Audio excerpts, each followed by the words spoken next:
Hi there. My name is Aaron Lanterman. I'm a professor of electrical and computer engineering at Georgia Tech, and I am a longtime Autodesk Eagle user. Actually, I used it long before it was owned by Autodesk when it was a product by CADsoft.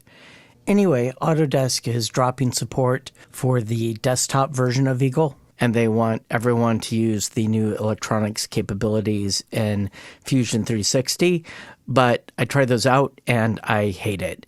They somehow managed to combine the worst aspects of Fusion 360 with the worst aspects of Eagle, and it made me sad to use it. And I hate this business of your files having to be on the cloud anyway.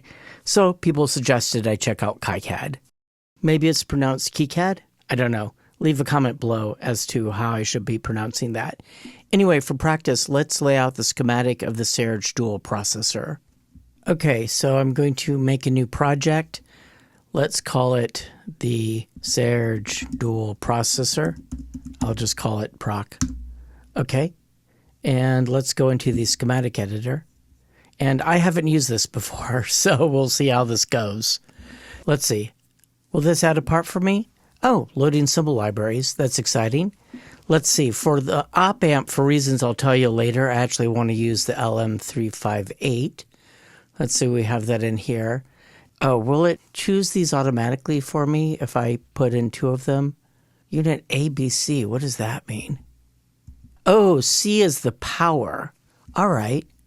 I guess unit A. Now, do I need to pick whether it's through hole or SMT ahead of time? Okay, let's go with the flow. I'll figure that out later, I guess. Okay, so we'll put an op amp here. And I'll put another op amp here.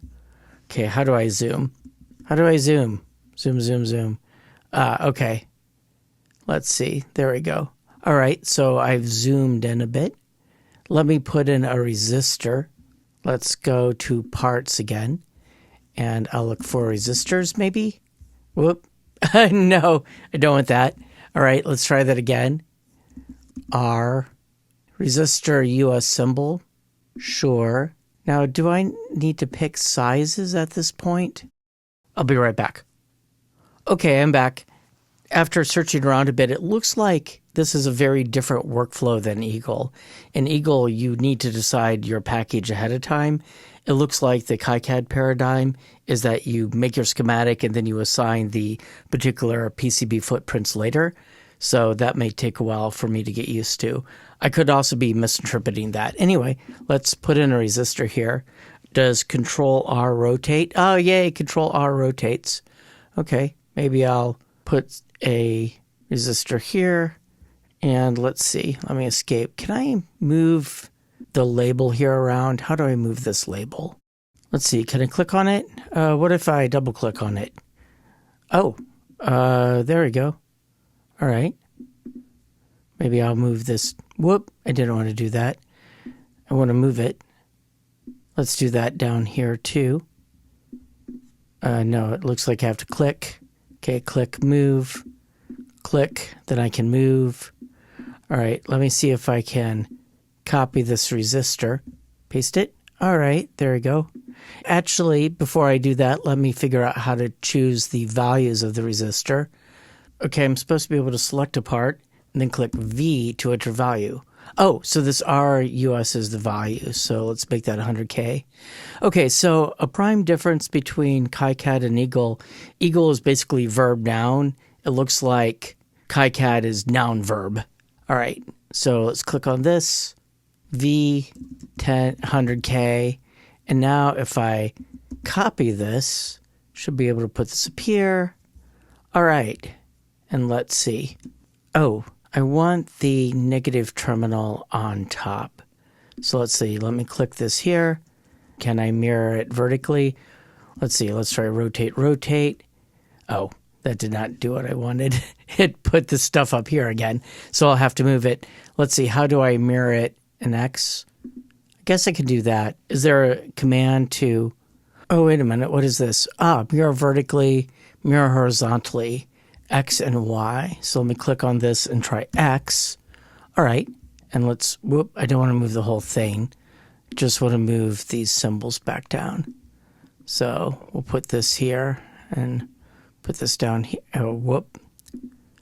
And put this down here. All right. So I need to do the same thing here. So I'm going to click on this and let's try X to mirror and then rotate, rotate. All right. So that puts it where I want. Let's put this down. Whoop. Okay. So I put this here and I put this down. No, I'm having trouble getting a hang of that. All right. There we go. Okay. Let's connect things. I'm going to type M for move. Okay. Click, move it. Now, if I move this out, click, move, aha, it did connect automatically. I like to leave a little bit of space, typically. Okay, I need to click, select, then I can move. Okay, now if I just want to wire something, what about this? Draw wires, okay. So I'll draw here. Wait, did that work? Ah, there we go. Okay, here to here. Let's see, over here, down to here. Okay, let's put in some ground symbols. I did have somebody who commented on one of my videos saying that I shouldn't use this earth ground symbol for signal ground. I should be using that symbol. I'm going to use this symbol for signal ground. Everyone can be annoyed with me if you want. All right, so I'm going to, let's see, we'll put an earth symbol here. And if I do W, does that go to wire? Yeah, okay, that goes to wire. Does G give me a ground? Whoop, nope. Okay, so let's see if I can just copy this. Collect, copy, paste, W for wire. Ah. Oh, that was not good. Okay, let me try this. All right. Let's move this up a little bit. Let's move it there. All right. Let's move this whole thing down here.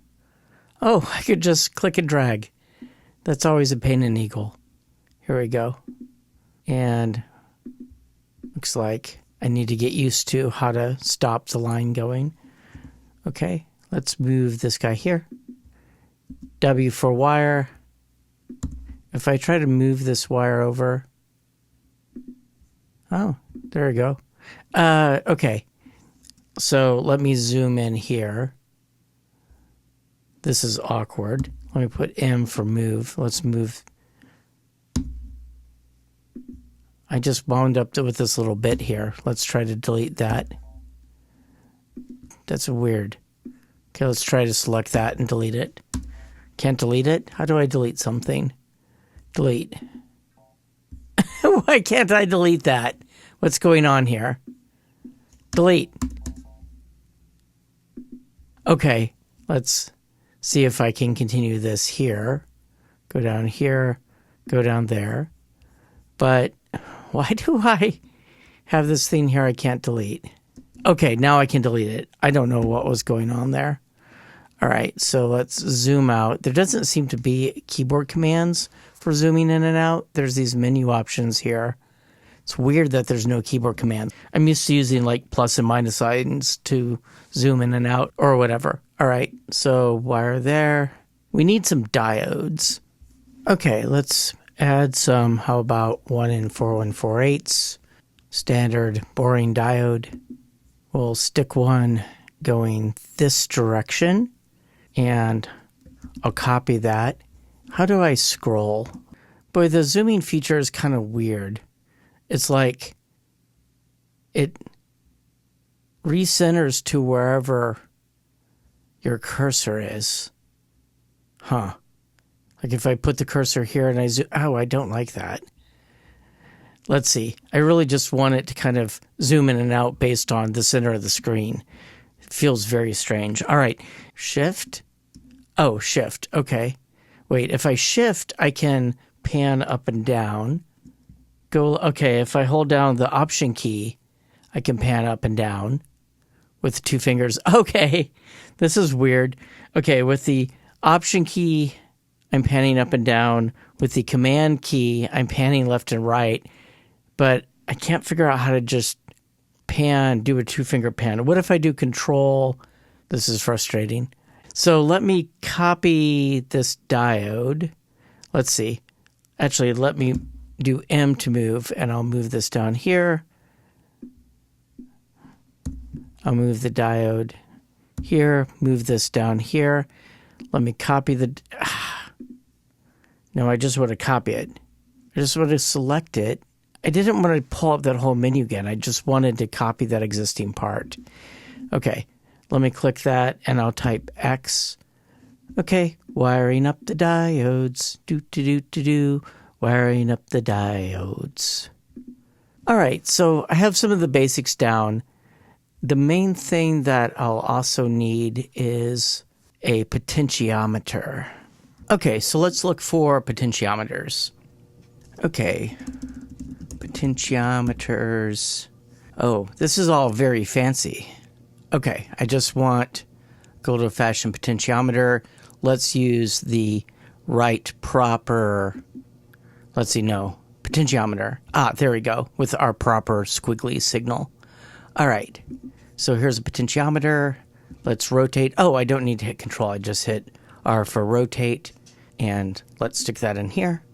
And I'm running a load of laundry in the background. Sorry if you can hear that. Okay, let's edit the value. Let's do B for linear, 22K. Just to be official, 25K should work there, okay. Let's move this B22 up here. And we'll move RV1. Do I like what that's called? How about, let's call that P1 for a potentiometer. I like that better. All right, so we'll move that there. Now let's grab this whole thing and copy and paste, and copy and paste. All right. Now I want to change this to work in the tangible waves modular format. Now the tangible waves format uses a unipolar power supply that's 0 to 5 volts, and it uses control voltages that are 0 to 5 volts, or whatever voltages that are 0 to 5 volts. And for all of the various subtraction mechanisms in here to work appropriately, I really need to build this with a bipolar power supply. So what I'm going to do is I'm going to use this Max 1044, which is equivalent to this ICL 7660 chip, to take my 5 volts and generate a minus 5 volts. Okay, let's see if we have a Max 1044 in the library. Oh, it looks like we do. We have this in both versions here. All right, let's see what that looks like. Oh, it looks like this. Let me put it down here. I'm also going to need electrolytic capacitors. Add, what if I type electrolytic? Okay, it doesn't show up like that. What if I just type capacitor and then we look for various generic capacitors? Ah, polarized capacitor. Sure, that would do. All right, so we'll put a capacitor at an appropriate spot. I'll worry about wiring this up later. I just want to make sure I have all the various symbols that I need for now. And let's see, for the power supply, we're going to need a 2x5 header for the tangible waves power supply. So let's look up headers maybe. Connectors, these are all very specific. I want sort of a generic header. What about pin header? What if I try 2x5? Ah, connector generic. All right. Oh, wait, maybe I need to put a 0 here. Okay. Let's see, connector generic. That should do. Okay, let's go with that. Let's see, I'll stick this here, and I haven't found a convenient way to scroll. Oh wait, if I use Option and 2 fingers on the trackpad, ah, there we go. Okay, let's stick the power supply down. Whoop. Ah, no, go away. Let's stick this. Ah. Okay, come on. M for move, maybe? All right, there we go. All right, we'll stick the power supply down here. And I want to name the various things here. Do I double click to end it? Ah, double click ends it. All right. Okay, how do I name nodes? This symbol looks promising. Label Wait, do I have to click on something? Oh, okay, I have some sort of labely tool. All right, so this is plus 5 volt. Now, did it go there? Let's see, I need to be able to flip this. So, there we go. Let's go X. And let me use this move thing to see if when I move this label, if it follows it. Okay, so I'm convinced that these are connected. Okay, let's see. I have this little schematic here that I found on the Tangible Waves website. Okay, and actually for the 5 volt, let me use a power symbol. So let's look at our power symbols. Is there a thing that just says 5 volt? There we go. Okay, I like that. Let's put that here. And let's wire here to here. We'll wire here to here. This is the ground. And you know what? I think I changed my mind. See, did that go all the way to there? Okay. So I'll double check later and make sure these are actually connected all the way through. Actually, I should be able to check that. Oh, first off, this needs to actually go here. Okay, that looks like a mess. Oh, come on. Let's see. Move. Move. Click. Move. All right, there we go. Let's see, I'm convinced it's connected here. Oh, no, that should not be there. No, no, no, no, no. Go away. There we go. All right, and let's get rid of these here. Okay. Now, does this... Wait a minute. I think this needs to be connected over here. So let's connect like that. All right, because this is the actual node where it connects over here. Okay, I think that should be good. Right now, Option, using 2 fingers on the trackpad, scrolls up and down. And then using Command, we'll scroll left and right if I go up and down on the trackpad. But earlier, Option for a moment was letting me actually pan in any direction. So I don't know what's going on. Anyway, I actually changed my mind about the ground symbols. I looked around a little bit and I found that pretty much everybody who's making KiCad schematics does use this triangle at ground. I am not really fond of this triangle because I think sometimes it gets confused with the negative power supply, but we'll go with the flow here. So let's wire up the ground and let's see. Let me zoom out, zoom out, zoom out, zoom out, and we'll zoom in over here. And yeah, let's get rid of this, and we'll add the proper ground symbol. Okay, y'all win. Let's see. Copy. Oop, what? No. All right. Okay, you know what? I think I'm actually going to need a second one of these max chips to use as a voltage doubler. Now, why am I doing this? So I'm using a 358 op amp because the output can go all the way to the negative rail, so it can go all the way down to -5, but a 358 can't go all the way up to the positive rail, so I would be limited in my ability to handle the full 0 to 5 volt tangible waves voltage range. So you can use a 1044 not just as a voltage inverter to create a negative power supply from a positive power supply. You could also use it as a doubler. So I could run the chips here off of a plus 10 volt supply created by this. This may seem like overkill, but why not? I think we'll have space on the board, and these chips are literally cheap as chips. Now, there are op amps with rail-to-rail outputs, like the 6002 and the 6004 that is used, I think, in a lot of Tangible Waves designs, but those cannot handle a very wide total power range. I think they're limited to like 6 volts or something like that. So you would have to check the data sheet. If you put a bigger power supply, you'll fry the chip. Ask me how I know. So Tangible Waves uses 8-pin headers for its input and its output in the Arduino style. Okay, connector 1x8 pin. That sounds good. What's the difference between connector and connector generic? Let's see. That's just a bunch of stuff. Oh, I kind of like that symbol better. All right, let's go with that. What about mounting pin? Oh, I guess that indicates that there's a mounting pin. Shielded. Okay. So let's select that. That'll be my input. Let's copy and paste that, and let's mirror it. And that will be my output. All right. Okay, so I set up our 3 inputs. And then as a courtesy to the user, I copied the bus control signals to these pins here. And there's only one output, so I muxed them all together.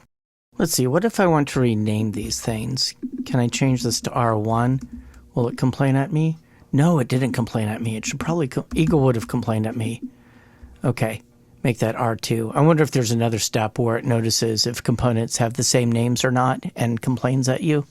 All right, so I think that's all of the parts I need in terms of all of the kinds of parts that I need. Let's see, let me zoom in here. Oh, I need to expose the power supply pin for this chip. Okay, I'm going to try double-clicking this. Let's see. Can I say Unit C? No, that changed it to Unit C. I don't want to do that. I want to add Unit C, but for that and not a new op-amp. Okay, let me try this. I'm going to say add. Let's see, there's a recently used and there's already placed. So let me select Unit C from already placed. Zoom to selection, that's what I want. Oh, U1C, okay. So that's how I get that. I guess if I had multiple of these op-amps, it would give me an option of selecting different ones. Okay, so there's 2 different styles. So some people like to take their op-amp power supply or their chip power supply and put it on one of the units of their op-amp like this. I find that clutters up the logic of the schematic, and I just mean the reasoning behind the circuit, not logic as in digital logic. I prefer to keep the power supply pins separate. So I'll be able to create a +10, hook it here, and a -5 and hook it here. Let's see, do I have a -5 volt symbol? Sure, -5 volts. Okay, rotate. Stick that down here. And then do I have a +10 volt symbol? +10 volt? Yay! I have a +10 volt symbol. So I'll put that here. And let's add some bypass capacitors. So let's get some generic capacitors here. Unpolarized capacitor. Sure. Oh, I never noticed this before. It looks like we can pick footprints ahead of time, but it looks like it doesn't make you. So we can do that later. Okay, I didn't notice that earlier. How did I not notice that? It was sitting right here. Anyway, let's put a bypass cap here.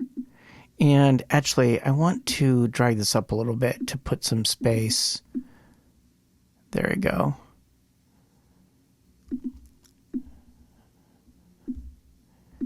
And let's say we'll go from here to ground, and there's going to be another bypass cap here. Let's see, let's copy this capacitor. And actually, before I did that, I should have changed the value here. Let's see, we'll make the value 0 μ1. So I like to do this. This is 0.1 microfarad, but I put the letter where the dot is in case the dot gets lost. 0 μ1. Oh, I don't have to type V. I can just double click on that. That's nice. And let's see. Let me copy the symbol here. Ground. Ground. So I'm putting in some bypass capacitors. So the job of these capacitors is to both locally clean up the power that's going into the chip, and also if the chip is naughty and starts to try to throw gunk onto the power lines, it can get rid of some of that gunk coming out of the chip to protect the rest of the circuit. Let's see, I think that's enough for now.